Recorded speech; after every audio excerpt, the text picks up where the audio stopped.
I'm Angela Drummond Matthews, and this is week 2 of Composition 1. Last week, you learned how to understand sentence structure. Most of this should have been familiar to you. If it was not, please review it. It is important that writing clear, concise, and correct sentences becomes second nature to you. Most college professors expect that students are able to easily construct correct sentences and to notice when their sentences are not correct. We usually expect students to have this knowledge when they leave high school. But the truth is that most of us don't know what your high school experience has been. I've learned enough about today's high schools to know that we can no longer expect that. But I want you to know that most of your professors will expect it anyway. Keep practicing by using grammar bites. You can also use Khan Academy, and if you are in a DIRW class, you can use the NROC system in Blackboard. Of course, you can always use the Writing Center for help with any writing issue you have.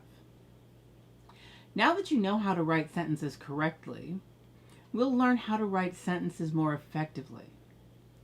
Effective sentences use good word choice. They're easy to understand. They direct the reader through your paragraph or essay, and they make your ideas clear for the reader. The readings for the first part of the week focus on how to choose words and craft sentences that do the jobs we need them to do for communication. Let's look at how communication works. Here are two people.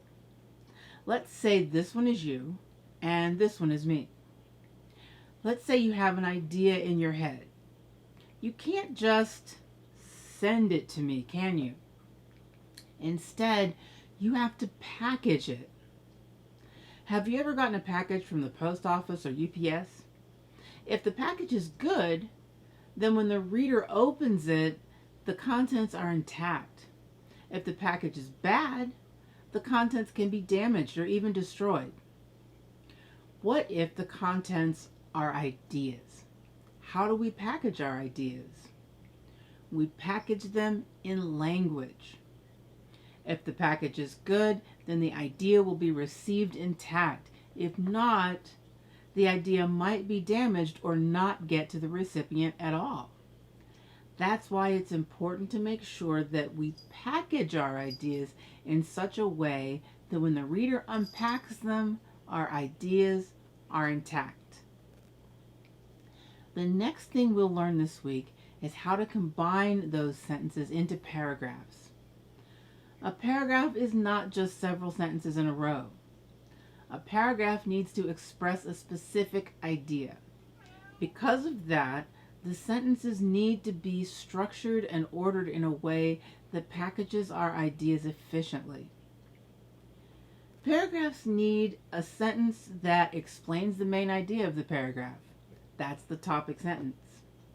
Then it needs sentences that explain, prove, or demonstrate the topic sentence.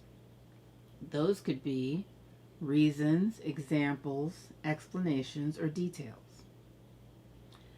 Then it needs a sentence that wraps everything up and, if necessary, helps the reader to move from that paragraph to the next paragraph.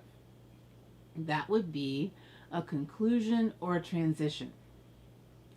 When you write a paragraph, you want to be sure it has unity and coherence. Unity means that all of the sentences relate to the topic sentence. You don't want any tangents or unrelated information in there. Coherence means that the sentences are all in order and they're in an order that makes sense. Have you ever been telling a friend a story and you were explaining one part and suddenly you thought of something else and you said, wait a second, before I tell you that, I need to tell you this? That story lacks coherence. The sentences aren't in an order that makes sense. We can't always help that when we're talking, but we can help it when we're writing. When you revise your work, take the time to check the arrangement of your sentences. Try to put them in the most sensible order. This week, you'll take Cornell notes on your readings and videos. You'll take the exit ticket quizzes. You'll meet with your classmates to review what you learned this week. Finally, you'll write a paragraph that will be our first minor writing assignment. Be sure to write correct sentences and to watch out for the unity and coherence of your paragraph. Format your assignment using MLA style. That's all for now. Be sure to email me if you have any questions. Stay safe. Bye-bye.